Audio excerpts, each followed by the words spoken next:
What's up, everybody? Welcome to another edition of the Open Source Entrepreneur. This time we have a super special treat for a couple reasons. Reason number one, and this is not the treat, Jimmy. We're going to excuse Jimmy. He's actually at a year-end dance recital for his family.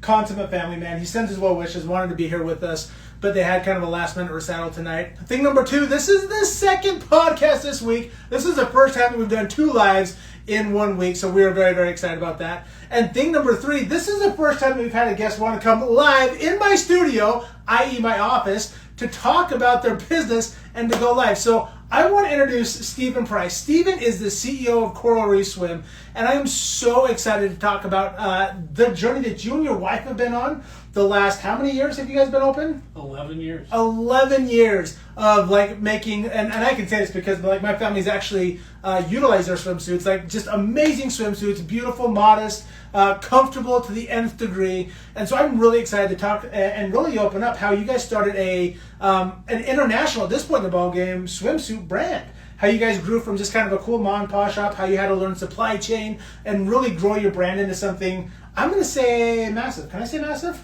I'm going to say massive just because he's being humble and I love Stephen. I'm going to say massive, but seriously, really cool stuff. So Stephen, welcome to the Open Source Entrepreneur. Very excited to have you, my friend. Thanks for having me. And Stephen, by the way, this is another one of the freaks that used to be in our neighborhood. So I always tell people, we have an amazing neighborhood where there are, I don't know if we have a higher than normal concentration of entrepreneurs, but we have a lot of entrepreneurs in our neighborhood. Yeah, for sure. And Stephen and his wife unfortunately moved out. They actually were running their business out of their house. And then it got so big that they're like, we need a bigger house. And then they moved on to warehouses. And so they're just seeing some really cool expansion. So we've been friends for a really long time. Miss having Stephen in the hood, but super grateful that you came and joined us live. This is a new experiment for all of us. So let's start at square one. Talk to me about Coral Reef Swim. Here's a fun fact. Growing up, I couldn't say my R's. And so that might actually show itself in Coral Reef Swim when they're talking about this. But talk to us the backstory about how you guys got started. Yeah. So Melanie started the business. Melanie being his wife. She started it about 11 years ago. Lived in a small 2-bedroom condo. She was actually in culinary school, wanted to do wedding cakes. Ooh, I did not know this. Yeah. That's awesome. So I was working full time. She was just getting out of school and she was like, I want to start a swimsuit company. And it was such a surprise. I was like, holy cow, you want to start a company? What is it? Came out of left field. No idea she was going to do this. So she starts it's really small. She starts designing the suits. She starts getting a feel for the market. Her vision was high quality swim that's family friendly, that's modest but sexy. And she wanted that vision to come to life. And so she started in this condo. She was shipping them out. I would help her in the evenings, and it was a grind. Because at the time you were still 9 to 5. Yeah. You had another 9 to 5 somewhere else. Right. Yeah. What were you doing up to that point in the ballgame? I was working at Fidelity Investments. Okay. I'd got my degree, and I jumped over to this 9 to 5 job. She was doing that, and that was kind of her full-time gig, so to speak. And so we were grinding that out, and then we moved into a townhouse, so a slightly bigger place. And I had jumped from one job to another, was doing mortgages, rates had gone up. At this point, she had started designing her own suits, had started wholesaling them. And so the business started to gain some steam, but really just very small at that point, not really generating any income, rolling everything back into the business. Yeah. And so then we're in about 2018, mortgage rates go up, and my job is kind of I gotta find something else, right? It had been good. Yeah. And so I'm talking to Melanie one day, and I'm like, well, I think I'm going to start throwing my application out there, my resume, see what I can get. She's like, hold on a minute. She's like, let's turn this into something. We'd saved up a little bit of money. We didn't have any kids yet, not for lack of trying, but we. So we started, talking about this idea of trying to do something with this. And she was like, I really think with, I have this accounting background, this bachelor's in accounting. She's like, I think with your business expertise and with my ability to design, we could do something. So 2019 was our first kind of big year where things took off for us. We really started marketing, pushing things. Melanie had this vision. She was designing everything. She was doing all the photos. She was the photographer, the designer, she was the model. Yeah. And I was doing everything else. We had a couple of high school girls coming over and shipping stuff out of our basement. then yeah, like Casey said, we then graduated to a fulfillment center, started shipping out of there, did that for a couple of years. We actually outgrew that fulfillment center and are now in a much bigger one that's located in Kentucky. Told you. And massive operations. operations. So now they ship everything out. They're a pretty big company and they're awesome to work with. So for anybody out there looking for a warehouse, like a 3PL to work with, definitely send us a DM. We can hook you up with an awesome 3PL. And that's one of the things that I love about our entrepreneurial community is they're so involved. And I love that you just said, hey, if you need a 3PL, like hit us up, DM us, because that is one thing that is making this whole community go around is the connections that we make. And so I love that as entrepreneurs, we dive in and we say, hey, like, I believe that most of us believe there's a abundance mindset. We're not like, hey, like I'm going to guard my secrets. I'm not going to safeguard these. Nobody can know about this. Yeah, but it's like, let us all grow together. And when we do that, like abundance comes into us. And I love that part of the entrepreneurial journey. There are some people who are like, I'm just going to like gaslight everything and like keep it to myself. But I think overall, and you guys are perfect examples, like they're just an abundance. You guys live in an abundance world, which I love. Tell us a little bit about how, like, why swimsuits? So she was making cakes, but like what triggered her to be like, I'm gonna design swimsuits? She loves design. Like, okay. She loves interior design. Last fall, we actually bought a small Airbnb down in St. George. Oh, nice. And completely, we bought it with the idea that we were going to completely redo everything. It wasn't an old place, so we didn't like have to tear it down to the walls. Oh, that's nice. But we got rid of all the furniture, and Melanie just like, she got on Adobe Illustrator and just built this whole thing and was like, I want this kind of furniture there and I want an accent wall here, and threw it all together. And ever since we've taken over it, it's been rented every single weekend and is just killing it because she loves design. Yeah. So she's always loved that. She's always been really good for it, has an eye for it. And so yeah, with swimsuits, she was like, I feel like there's a missed opportunity here. You know, at that point, there weren't that many kind of modest swim companies that were well priced, you know, where it's budget friendly. Yeah. You know, it seemed like most of them were very expensive. So she's like, we can do this and have high quality products that are very family friendly and also very cute, and that things that women want to wear. It's not their grandma's swimsuit. It's the mom friendly suit that's really cute. And so yeah, she's always had a knack for that design. She loves the design, and I've always been impressed with her ability to design. Yeah, and I can totally attest to that. So I've got, you guys know I got a wife and my daughter.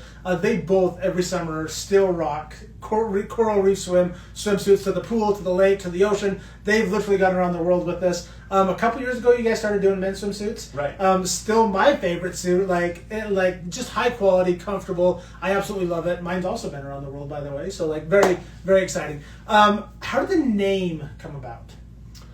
Melanie literally in our condo 11, 12 years ago, when she was looking at it, got on GoDaddy and was looking at URLs, and she was like, okay, what about this something swim, and what about something swim? CoralReefSwim.com was available. She snatched it, and that was that. Really? So she started with the URL and like went that way. That was where it started. Intriguing. You know, and then we created the LLC, went and created a DBA, you know, to run under the LLC. So it's not technically like Coral Reef Swim LLC. It's a different LLC with a DBA, doing business as. And yeah, that was how it started. So that's crazy. It's so interesting to me how many times I've seen people, and you've probably seen this a lot too. How many entrepreneurs, or maybe entrepreneurs, is that what you call them? Yeah. They want to do a business, they want to do something, but they get so caught up on like, I have to have the perfect thing, I have to have the whatever, and I've seen people literally get stuck on trying to name their company. And the fact that you guys just went in like, let me see what's available, and you're like, sounds good, let's go. Like that is the steps. That's like a true entrepreneur, because you're just gonna go, you're gonna grind, and you're gonna find the right thing and get going. I really think that if you would have called yourselves like anything with the drive and the designs that you have, you guys would have been very, very successful. Talk to me a little bit about designs. How many designs do you guys come out with each season? Because obviously there's different swimsuit seasons, and really being global, it's probably to the point where it's kind of nonstop for you guys, right? Like you're in South Pacific, so it's like when they're in summer, we're in winter, and vice versa. How many designs are you guys coming up with on the regular? How long does that take to do? And while you're talking, I'm going to close this because the sun just popped out. So you go, Stephen. Okay. So we typically design suits during this part of the year, the early part of the year, and we're kind of finalizing those designs from January through April, May. And then we have typically 3 to 4 swim lines that we launch every single swim season. So we start launching them in January, and then we launch them regularly all the way through the summer.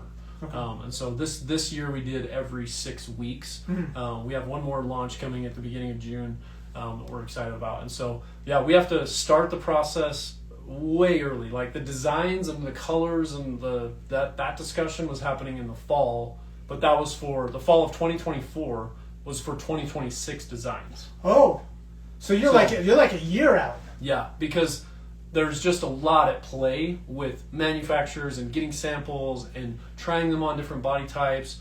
We're launching kids, we're launching men's. There's so many hands involved. So we get the designs, kind of like the colors and what it's going to look like. Then samples start at the beginning of the year. We run through that sampling process, and then the order. Like right now, we're about to place the order for 2026. For 2026, and then the hope is to have everything hit the warehouse November, December. Okay. Like it ships from China, from different manufacturers. We have 3 or 4 that we work over there with, and it'll hit the boat and ship over here. It's usually 35 calendar days or so, but from over there to our warehouse in Kentucky, and then yeah, it hits there and it's ready to go. So this line that's going to launch in June, it's been in the warehouse since February. Okay. Just so that it's ready to go. We're not running up against it. When we were a newer business, there were so many times where we were, okay, we want to launch March 1st, and it's being delivered, February 28th. Yeah. And we're like, oh, and it was just a nightmare. So we've learned you just have to be way ahead of the game. And it also allows for other bumps in the road. If there's a slowdown here or there, it's like, okay, not a big deal if we lose a week or two. Well, and that's something you don't really think about, or a lot of new entrepreneurs don't, is the supply chain process, right? So, for example, you said you guys are bringing things out of China. A lot of people don't know there is Chinese New Year that happens at the beginning of the year and shuts down everything. And so, for a solid month, nothing happens. So a lot of people get tripped up on that because they don't anticipate those things. I've seen we have some China stuff too, and I've seen things not get picked up. You've seen boats that are late. You've seen things get stuck on the dock. Like there's all sorts of things that happen that as new entrepreneurs can make you like sweat like crazy. And like, am I going to get this in time? And can we launch? The production value's through the roof on this one. And it's like. There's just so many things that can get in the way. Right. So working that far out is very, very smart. When you're working that far out, how do you know what's going to be popular, right? Like fashion always has like a color of the year and fashions change. How do you guys, because you're on trend all of the time. How do you guys stay on trend when you have to be designing a year out? So I love that question because it really does change so fast. And there are times where you have to be so far out that you're not able to capitalize on something until later. But then there's also, hey, I saw something here, something there, kind of catches, and then I saw it again here, or this influencer posted about it, and Melanie will kind of jump on that and be like, let's take that and spin it this way and do that. One thing I'll mention with the design side of it, Melanie used to be the entire design team. Like she would design them, she'd create the AI files, send them over to the manufacturer. They would create the suit, she tried on, okay, make this tighter, make this longer, whatever. But now she has a design team. So she has, a illustrative designer, kind of a graphic designer, that's the word I'm looking for. And then she has a couple of different models that she works with that give her good feedback. And then we have a project manager that kind of helps keep everything running and on top of all of it. And so, with this design team now, it allows Melanie to be a mom and be able to do the thing that she loves the most, which is being a stay-at-home mom, but also be involved in the business because that's her baby. That's the reason why it's been successful is because of her hand on the designs and being able to, carefully figure that out and make that exactly the way she wants it to be. Yeah. Let's assume, because I think every entrepreneur, right, they know enough to know that like, hey, I want to get products for cheap. I need to go overseas. Let me rephrase that. They want inexpensive products that they can put a nice markup on. They don't want cheap things, but they want to be able to have a nice healthy margin, put a nice markup on it. But they're not quite sure how to find suppliers overseas. Talk to me about your experience in finding like good quality suppliers. How often do you visit them? Do you visit them? Do you have a broker? Talk to me about that process because I know there's people that say, if I could get my t-shirts overseas instead of paying $12-15 stateside, I can get them for $2, $3, $4, $5 over in China. What does that process look like in dealing with overseas suppliers? Yeah, for sure. So there's multiple ways to find suppliers. It's definitely been a challenge for us. The first manufacturer we found, Melanie literally got on Alibaba and started looking for manufacturers, and she found one that kind of had some styles that she was interested in. So she bought a few of them and slapped them up on the website, and was just like, okay, I'm buying them for, X amount here, so I'm just going to mark them up and sell them, see how it goes. Then she reached out to that manufacturer directly and just said, hey, do you do custom stuff? What's your MOQ, your minimum order quantity? What would this look like? What would it cost? And so that was our first manufacturer, was literally just a random Alibaba store. Okay.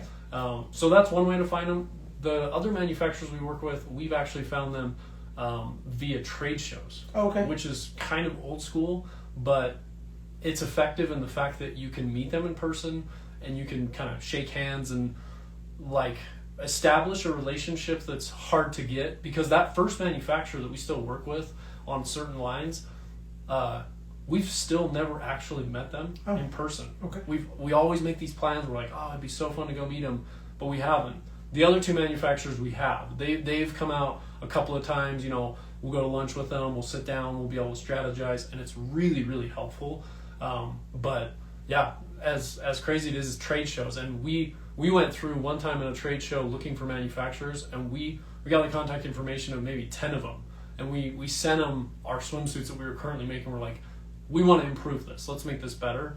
And they all made samples for us. We paid them for those samples, and we only found one that we liked out of it. Okay. And so it is probably one of the hardest parts is sourcing. Brokers can be helpful, but they also are going to mark it up quite a bit. So there's a balance there you have to play. Talk to me about, because I know there are varying degrees of quality that can come out of overseas factories. For sure. What are some things that you guys refuse to penny pinch on? Material. So one of our main manufacturers we work with now, they do these color fastness tests where they'll send the materials in the colors we're going to be launching off to a lab. And they'll actually do a scientific test where it comes back with a value, and it'll say, okay, this one had a X number for how well it did in chlorine and bromine and all these different chemicals that you see in pools and hot tubs. I know you're a swimsuit company. I didn't even think about that, having to worry about the chlorine, doing something to your swimsuit. Right. And sometimes you pick a color and it comes back and they're like, yeah, if you were to make this in this specific material in this color, people would wear it and all the color would go away. Yeah. And so by going through that, we didn't go through that at the beginning of our business because we just didn't know. And so that's the other thing as an entrepreneur, is you have to be flexible and learn the space that you're in and be able to make those changes and be flexible to say, okay, this is going to help us further our business because it's going to bring that quality level that we want.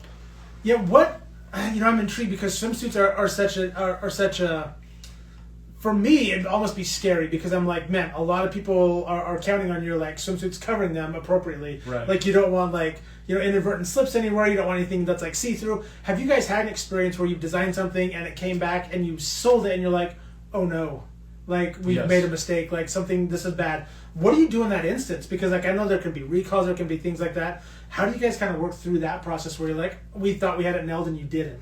Yeah, so we had a suit about 6 years ago that we launched. It was a one-piece suit. Melanie was so excited about it, and I think it had huge potential, but we had to just cut the whole line because we started shipping it to customers and the buttons were just popping off. And they were fake buttons, so they didn't hold anything together. They were completely decorative, luckily. Yeah. But yeah, we looped in the manufacturer, sent them all this data from the customers, for that first week that we launched them. Luckily we were small, so we weren't selling as many as we do today, but we looped them in. We're like, hey, what the heck? All these buttons are coming off. Here's proof. And so they actually just refunded us for the entire line. And so we had to actually just take the line, and we actually ended up donating it to a good cause in Zimbabwe that helps people that don't have access to good, clean undergarments. Oh, cool. And so a lot of people, that's actually something we do every year, is we donate leftover product that we've used for photo shoots and things that we can't sell as new,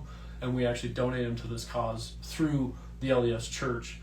They send over these shipping containers every year, and women over there actually wear swimsuits as their undergarments because they don't have access to good, clean undergarments. Oh, interesting. And so it's one part of the business that we're able to do some good with. So we love doing that. Yeah, and I do want to circle back on that in just a minute because I love the give back side of business. There are obviously some financial benefits to like giving back as well, but we'll dive into that in just a second. Before we leave the supply chain arena, I want to talk about what was one of the biggest challenges in scaling your business? Because when you guys started, like you were doing everything out of your house, was the supply chain part difficult? Like, what was the most difficult part about scaling from what I'm going to call a mom and pop shop to a more established, well-run business with multiple employees and having to worry about that? What was the trickiest part for you guys? Customer service, getting initially it was like we had control over every single customer interaction and every single order going out, and we were able to receive a return and look at it and be like, oh wow, this seam popped, and so we send a picture of the manufacturer and be like, this isn't going to work, and and so we just had such tight control of everything. And as you grow, you don't have 20 of yourself to go around and check everything and say, is this okay, is that okay, is that okay? And so you have to hire people you can trust and be able to say, okay, how are we going to scale customer service so that when customers reach out to us, they feel cared about, they feel like that we want them to know that we're going to do whatever it takes to, resolve the issue of whatever there might be. So it was tricky across the board. I would say supply chain was surprisingly the smallest thing. Oh, the smallest issue because the manufacturer, we did have to find an additional manufacturer, so that was tricky. But we had one warehouse we were working with, and they didn't come right out and say your volume's too much for us. And if we would have asked them, they probably still would have said no, we can handle it. Totally do it. Because they didn't want to lose our business. Yeah. But at the end of the day, and I have nothing negative to say about them, they worked their butts out for us. But we just went to a bigger warehouse, and that transition, everything was housed in Salt Lake City. The transition out to Lexington, Kentucky was a very expensive one, and one we were able to do during the slow season, but man, it was a transition. Yeah. And so that was definitely tough to make that transition, but by doing it, now we're in a much better position where we have just very reliable, solid supply chain from the manufacturer all the way through to getting the product in the customer's hands. I love that. You said something that a lot of people, I think, struggle with, hiring. You guys, when it was you and Melanie, you guys were able to look at everything coming back in. You had complete control. You knew how to do everything. What was it like to hire the first person you brought in, and you're like, I recognize we just gave away some control. Yeah. Right? We gave some away, and they're going to do things different.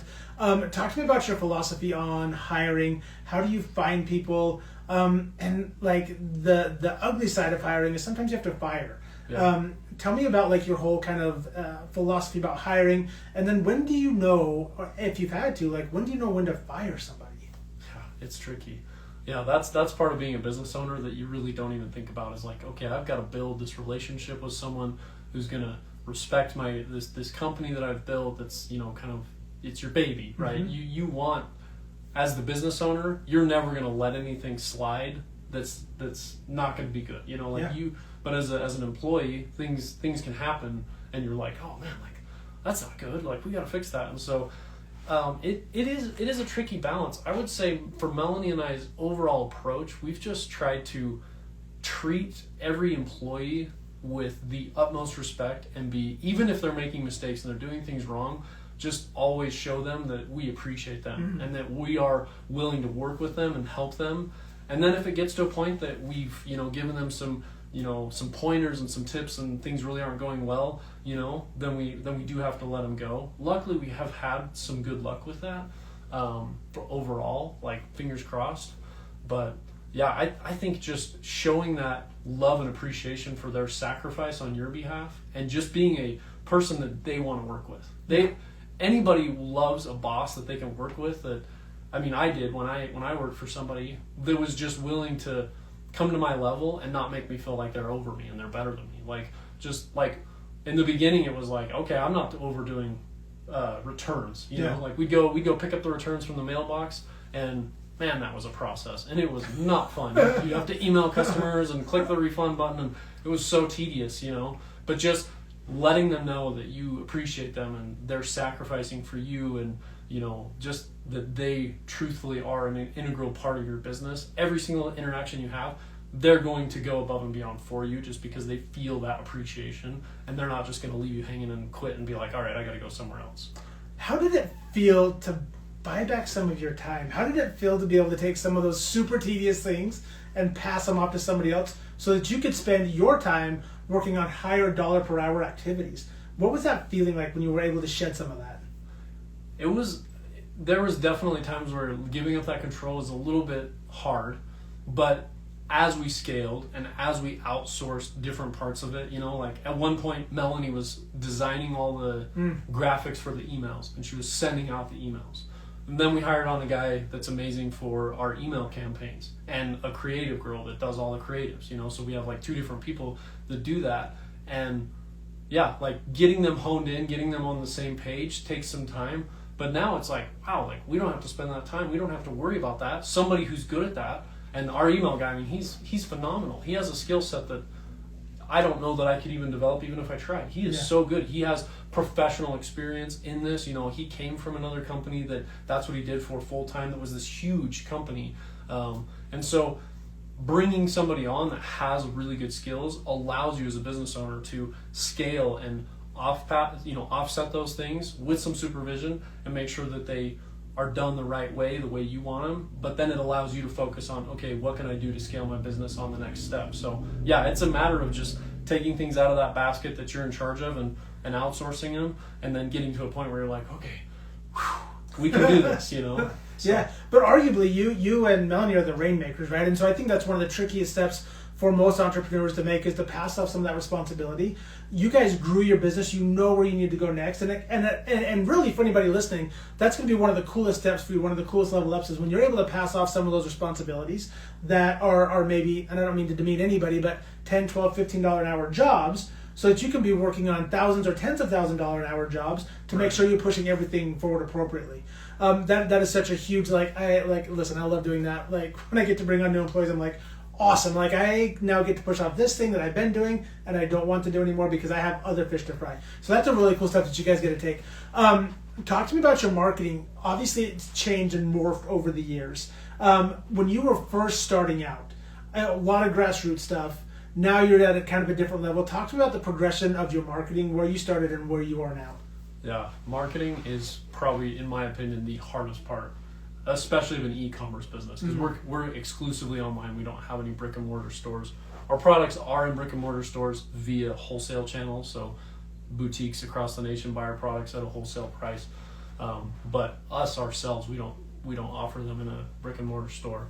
Maybe someday we could do that, because that would be nice for a lot of reasons for the customers, especially with swimsuits. Yeah.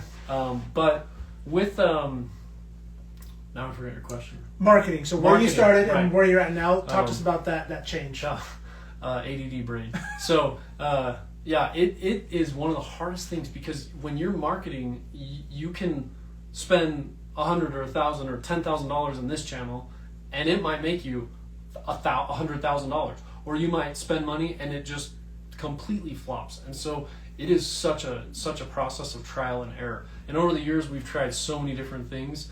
I will say that, as with any business, you're going to have multiple channels of that marketing, and that's the most important thing, because some are going to do really well at times, others are not going to do as well, or they're going to surprise you. Like Pinterest, for example, this year has just done crazy well for us. Facebook and Instagram have always done pretty good for us. Google shopping ads have stepped up, but influencer marketing has actually done the opposite for us this year. Oh, it's tanked. So it's gone in the opposite direction.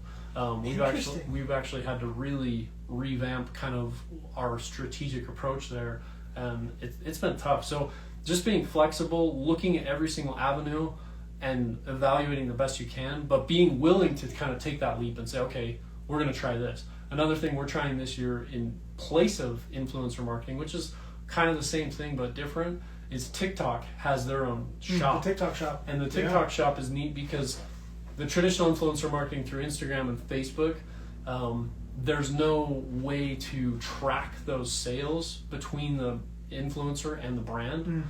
So there's really no sense of accountability for how it did. there is in some ways, but it's not as transparent as it could be. Whereas TikTok Shop, we have an influencer that we send some product, they post about us, and we can both see clearly, like, okay, they generated this many sales, we can see how they've done, and it's this mutually beneficial relationship for everybody involved because it's so transparent. So yeah, our TikTok following is tiny, but we are working to grow that, and we're excited to see where that goes. So that's like a shameless plug. If they want to follow you on TikTok, where do they find you? Coral Reef Swim. At Coral Reef Swim, guys. Jump over there. You'll see them. They have beautiful swimsuits. And you're definitely going to want to make sure you reach out and get one right away. If you're brand new, we were talking a little bit before, there are a lot of people who want to start like a t-shirt business or a hat business or whatever, right? There's a lot of people that want to get into like clothing type things. What would be the one marketing thing they should do at the very beginning? Like, what's the one thing they should start with? If it's an apparel company, I think it's very important to start on building an SEO presence on Google, because people are going to be on Google and they're going to be searching for your brand. And if they don't see you, they're going to think you're fraudulent. They're not going to think you're a real brand. So you've got to build that presence. For us, social media, I mean, Melanie from day one, she started building our social media, and we have a sizable following on Instagram and have for a while. And a lot of that's just because Melanie's just posting and was in charge of that and was running that, and that was kind of her baby. And so social media is a huge part of it, and with that is paid ads. You have the organic side and the paid side, and you get sales from both parts of it. And so being able to try out some of those ads, Facebook can be very complicated on setting up those ads, and it can be tricky to navigate that. But having a social media presence and a Google presence, I think, is kind of that ability to start and see where it goes from there. Okay, so get on Google, make sure you've got everything set up appropriately for Google, so you can do paid ads, you can do a bunch of things on Google, and then jump over to social media. How often are you guys posting every day? We try to get stories up there pretty much daily. Okay. As far as new posts or reels, there's probably 2, 3, 4 a week is typically the goal. I did lead the witness. Did you see that? I'm like, how many times are you posting daily? Stories daily. Stories right now actually are popping up. They're really quite hot. Yeah. Like, you can get a lot of traction on stories. Arguably sometimes kind of tricky to do because it's very kind of short. Reels, 3, 4 times a week. Yeah. It's the algorithms change, and there's so much nonstop. Like it changes all the time. There was a point where we were posting, before the reels and the stories were a big thing, where we were posting like 3 times, 4 times a day. Yeah. Because it was like, if you're gonna stay relevant, you got to do it this much. Yeah. And now it's not quite that. The stories are kind of where it's at, and the short form videos. The reels. You have YouTube Shorts. Pinterest has their own short form videos. Even Google or I guess that's through YouTube Shorts. But yeah, there's a lot of them that you can do, and you can post to all those channels at the same time, and it's totally free publicity for you. You don't have to pay to do any of that, and people are going to follow just because they're on those channels and they're interested in those things. So yeah. I have been on record, and I will say it again, social media is the one thing that, like, if you're not doing as a business, you're absolutely crazy. It is, even if you don't pay a dime, it is free to post. It is free to be on their platform. It is something that everybody should do. I think daily, if possible. There are times where I'll even steal other people's content accordingly, right? Like, I'll go on and I'll just use the little share button and like share it to my stories or whatever, because creating that presence and that sense of like legitimacy is going to be huge, right? And so I'm actually starting. I don't think I told anybody this yet. I'm actually starting like a car brand, and while I'm not necessarily the face of all these things, I'm trying to post on there daily so that I can draw people's attention to it, and eventually something's gonna go. I promise you guys. I promise you. And you've probably seen this. If you're posting organic social media, it will take a hot minute. It's a marathon. It's not a sprint. And I get so frustrated when companies will come to us and they'll say it's not working.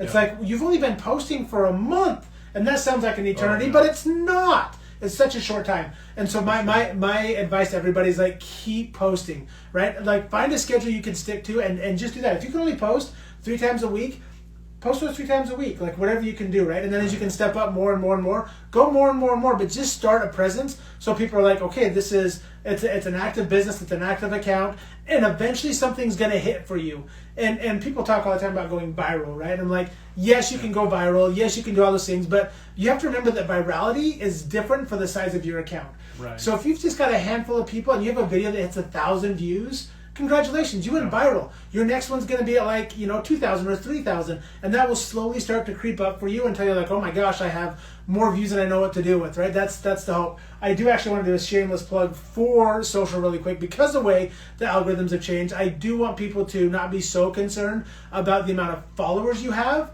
I want you to be concerned about the views you're getting. Yeah. Because the way the algorithm has changed, it's far more interest-based now than it used to be. And so it's like, man, you used to have followers and that's all they fed your content to. Now that is not the case. Now you're gonna watch a video about like a raccoon for 1.5 seconds, and congratulations, your feed will be full of raccoon things, right? And so it's very interest-based. So that's like, don't worry about your follower count. Worry about your views. And those are easy to look at, easy to see, and easy to tweak. If you're like, that worked well, do more of the thing that worked well. Right. If it didn't work well, abandon it, right? Like, it's so easy to learn social media on the fly. One thing I will say about social media that's come a long ways too, from the business side, where you're using that organic to grow your business, to grow your presence, to show people your products. Because at the end of the day, marketing is just trying to show people like, hey, I've got a great product and I want people to find out about it, and trying to not spend too much to show them that. Yeah. The tools that Instagram, Facebook, TikTok, Pinterest has for businesses is amazing. Yeah. Because now you can see the stats behind the post. You can see all these different tools are available to you to allow them to shop your products directly on their platforms. Huge benefit for the users, because now they don't even have to go to your website. They can buy it directly on their apps. So those business suite of tools available in each one of them is huge, and they've come so far. So yeah, that social media side of it is a big part of every business. Doesn't matter what you do. If you have a social presence of any kind, it's going to grow your business to put some effort into that. Yeah, I agree. Everybody should be on social. I want to talk a little bit about, because one thing I love that your brand has embraced, besides the modesty of the swimsuits, you guys have done an incredible job of promoting body positivity. You guys, if you haven't been to their page, go to their page. You guys have lovely models of all sorts of shapes, sizes, colors, and really your swimsuits have been created to house almost anybody. Yeah. Talk to me about the importance of having that type of mentality in what you guys are creating.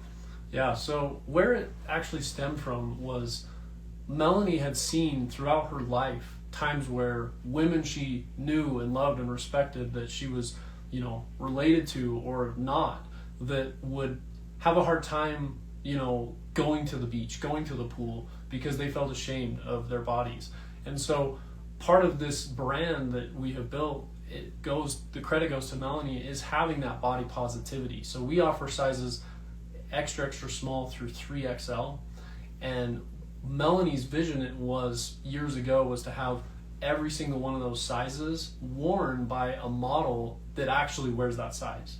It's not that way every single suit on our website, but right now it's most of them.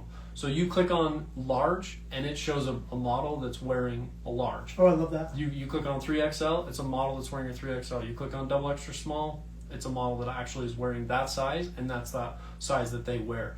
And so yeah, we have really come a long ways with that body positivity, because we want people to feel like everybody has the ability to go to the beach and have a great day, and there should be a suit that allows them to feel confident to go out and have a great day at the beach, no matter what size they are. And that's been Melanie's vision from day one, was to improve that body confidence that comes when you're able to find something that's cute and trendy. And we love when we get a review from a real customer that says, I can chase my kids around the beach as a young mom and not feel like I'm showing everything and falling out everywhere and pulling everything down or whatever. Like, this helps me be secure, helps me feel confident, and helps me feel cute, that I'm not wearing my grandma's, Speedo from the 80s, that's in somebody's closet, right? That they just found. Like, it's the whole thing today is helping that. And so yeah, that's been her dream since day one, is to have that, and that's what we try to portray. Which I have to commend you guys, because I've done some things for my businesses where I've ordered swag, right, for events or whatever, and we've ordered different size shirts, and I know the expense that goes behind that, because you're going to order some of these outliers, but you're only selling, certain sizes, and so it actually represents a significant cost for a business to be able to carry those swimsuits. And so I love that you're saying, you know what, people first. We want people to feel comfortable and confident, and really help people to have those amazing experiences on the beach or at the pool. So when they get their picture taken, they're not ashamed and they feel like they fit in the swimsuit appropriately. And so I just wanted to commend you guys, because that is such a huge step towards the right direction in this world, where so many things are based off of how people look, right? It's especially, we just talked about social media. Social media is a breeding ground of comparison, which for me, that is the absolute thief of joy. Like, Steven and I don't look a thing alike, but he can wear his swimsuit and I can wear his swimsuit, and I get to feel equally as amazing as Steven does. Because, by the way, I do, like, here's my shameless plug for these guys. I was in Florida wearing a swimsuit. Actually, I think it's that blue and white one that I have. It's a couple years old, I believe. But it was so comfortable that, like, I went from the beach just a couple streets over to the boardwalk, had, like, my dinner, had everything in it. It was so comfortable. I just stayed in it the whole time. It was absolutely amazing. And so I love that you guys are so focused on saying, we want everybody. Like, I'm obviously bigger than Steven. He wants me to have a great experience wearing his swimsuit and making sure that I'm comfortable doing that as well. I want to circle back to the nonprofit work that you guys are doing. Yeah. Talk to me about the importance of being able to give back, because there are so many places that could say, we have extra inventory. Step 1, we're going to try to discount it. Step 2, they might try to give it away. Step 3, it's like, let's throw it away, right? Like, there's varying degrees of things they can do. But you guys said, you know what, let's take some of our very important things and give those to people who don't have access to it. How did that come into your life, first and foremost? Like, how did you guys find out about that opportunity? And then what has it meant for you and Melanie? Sure, there's financial aspects, but even just from an emotional, from a spiritual standpoint, to be able to give back and do good with your swimsuits. Oh, it's been amazing, like being able to help others out. I feel like with any business, there's going to be some waste. There's going to be some things that you're like, what do I do with this? And so, and there's going to be suits that the buttons pop off and you're like, well, I don't know what to do with this, right? And so you have to kind of be creative in thinking about it. And from Melanie's hometown in a small place up in Idaho, Rupert, Idaho, for those of you shout out to Rupert. They have a great humanitarian center there where they totally just focus on making blankets and putting together these kits that they send to various third world countries and and help out. And so through this connection, she was actually able to find someone who connected us with this Zimbabwe effort, where they send every year the church and others come together. It's not just the LDS Church that does it. There's actually quite a few organizations that take part in it. The Red Cross, I believe, is involved in it as well. And so it's this really great effort where all these supplies and all these things come together. They put them into these balers that compress them down, and then they put them in these shipping containers, and they ship them all the way to Zimbabwe. And so we found out about this, and we were like, okay, we need to find a way to get swimsuits that are currently in bags and have tags on them. The only way they'll accept them is if there's no bags and tags, just raw product. Interesting. And so we actually looped in the local youth group for our church and got them involved. And so we were like, hey, we'd love to donate a part of these, this cause to the youth group so they can go do more activities and, just have bigger budgets to go have fun. And so, and be more involved just with youth together. And so we actually have utilized them to help us remove the tags, remove the bags, and then some of that inventory. This last summer we did a little pop-up shop in a local park here where we had women come and we were selling every product brand new in a lot of cases for $5. Dang. Just across the board. And so women would come and they'd buy them, and with those funds they all went directly to the youth program. And we had thousands of suits that we were getting rid of. And so we got rid of quite a bit. We raised several $1,000s for the youth program, and then the rest of it all went to Zimbabwe. And so, it's always been a dream of Melanie and I is to give back, show that, we want to bless those that aren't as fortunate as some of us and do the best that we can to, kind of pass it along and share that side of it that we're blessed with. Yeah. I believe that, like I said earlier, I believe that puts a good amount of karma out into the universe for you and for people who choose to give back, whether that be in a very tangible way or whether it's like, let me give you some advice, let me give you something to help just kind of get over that hump. Did this come from a place of somebody helping you guys along your entrepreneurial journey? Did you have mentors that helped you? Yeah, definitely. There, like you mentioned earlier, this entrepreneurial kind of space that's out there. There's so many great people out there that are willing to, hey, here's my 3PL, here's my shipping contact, here's my, manufacturer, here's somebody I would utilize for X amount of skills. It's such a cool environment to be in, and those contacts you make, people really are just out there to help other people and make their lives easier because, hey, I've got this guy that'll help you with that, and so a big mentor of ours, my dad, has always been an entrepreneur, and so there were a lot of times where we would have some random situation come up and we're like, holy crap, what do we do here? Like this thing is happening and we never figured we'd be in this, and we'd kind of bounce ideas off of him and he would help us. So it's definitely kind of a give and take community where anybody you talk to, you might be surprised what you might consider to be trade secrets that they'll just share with you and say, hey, no, I would try this instead. I learned the hard way that you don't order suits 2 months before you want to launch them on your site, right? It's going to take a month to ship them and 3 months to make them and 4 months to design them and make them right. So it's a really great community to be a part of, and we're lucky and fortunate to have been able to early days be on the receiving end of that and try to now do the best we can to help others that want to be entrepreneurs. Yeah, I love that. Well, we're coming to a close here, but I have a couple questions more that I want to ask you. I'm definitely putting you on the spot on these.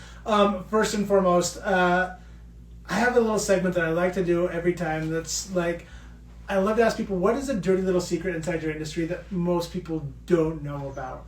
A dirty little secret inside the swim. And why are you thinking about that? Let me give you an example. One of my favorite ones is I had a chiropractor one time who said the amount of times that people fart when they're being adjusted is ridiculous. I'm like, I would never have figured that out. So what's a dirty little secret inside the apparel industry that people might not know about? Man, there's quirky things about it. I feel like across the board. Maybe not a dirty little secret, but across the apparel industry, there's a lot of people that return the wrong item to the wrong company. Okay. More than you would ever expect. On my weekly calls that I do at the warehouse, they talk about them all the time. They're like, oh yeah, somebody returned a pair of Nordstrom shoes to our warehouse, and somebody else, they returned, this zebra striped bodysuit, all these random things that get returned to the wrong warehouse. So I would say pay attention to where you're putting those labels on, because if you're returning a bunch of stuff and it goes to the wrong place, we can't process a zebra striped bodysuit for some other company that, and then our swimsuit goes to whoever that was. That's hilarious. It's kind of funny how. So watch where you're returning things. I love that. This next one is this is the first time I'm doing it, so you don't have to be on the answering side. This is the new segment I'm calling Pass the Buck. Okay. So we interview entrepreneurs all of the time, and I want you to ask a question that I then get to ask the next guest. Oh, okay. So think about it for half a second. What's the question that you would love to see answered by the next guest, and you don't get to know who they are? And they're an entrepreneur. Entrepreneur. Okay. I would ask them. Wow, so many thoughts. Do I be mean to them? I don't know who they are. You don't. No, you don't know who they are. I would ask them, how many hours have they spent up in the middle of the night stressing over minute details of their business that shows that they care about it? What's their ratio of time they're up in the night thinking about different things? Because I know my ratio is higher than what it should be, because I pop up and I'm like, oh, I need to take care of that, I need to take care of that, because there's a million things that happen in a business. So I would say, what's that ratio? How much are they stressed in the middle of the night, about minutia, about things that really probably aren't worth stressing over being awake in the middle of the night. I love it, but now I also got to know, what's your percentage? It's probably higher than it should be. 10% maybe. Okay. Overall, there's times that's not bad. 2 or 3 hours, that's so I gotta bust out some reading and try to take my mind off of it. Yeah. So yeah. No, I love it. One thing I actually failed to ask you. I am always also intrigued. This is the last one because I know you got to get home. Talk to me about, do you have a routine that you follow? Do you have a morning routine? I love when entrepreneurs are this is what I do on the daily to keep myself sharp, whether that's physically, mentally, spiritually. what does a morning routine look like for you, and maybe even for Melanie, your wife, as you guys are like running a very successful business? How do you carve out time for yourselves? Yeah, so we both work from home, so it is tricky. We have 3 young kids, and it's a balancing act, like more so than I feel like. But every young family, it's a balancing act, right? Where I work from home, but no, my routine is I try to get up, help the kids, get them ready, get them going early as I can so that they're not behind schedule, and then I try to get in a quick workout. Luckily, I just have my own little gym in the basement. It's nothing too fancy, but I'll go down there, jump on the treadmill, lift some weights, try to get that done quickly, and then get on emails, get things going, kind of start pushing things along early on, and then just kind of grind it away, get the kids, help get off to school. Jameson goes to preschool. It's just but get dad mode for a minute. Yeah, it's really just both of us at home, which I feel extremely fortunate to be able to be so involved in their lives because I'm not working away at an office. My office is at home. But I find that it's good to have physical activity in there. It helps ease stress. It helps me feel less like a couch potato. Like I'm spending so much time in my desk. At your desk. But no, just staying active, going on a walk with the dog or the kids, and going and getting the mail, getting some fresh air in the afternoon when I need a little bit of a break. And just try to keep it fresh. I love it. Last but not least, how can people get a hold of you if they want to get some swimsuits? CoralReefSwim.com. We're on all social media platforms, and our products ship quickly from Kentucky all over the world. Okay, guys, go to CoralReefSwim.com to order your swimsuits. You can see the models in all shapes and sizes, and or follow them on social media. They are an amazing follow at Coral Reef Swim to make sure you guys see everything they have going on. You can check out their swimsuits, what you've missed out on because it's already passed, and the new things that are coming up. Stephen, thank you so much for being with us and chatting with us about the apparel industry, about your swimsuits, and really the beautiful things you guys are doing to pass along body positivity. Thank you for having me. Love being here. Appreciate you. All right, everybody, have a good night. Thanks. All right.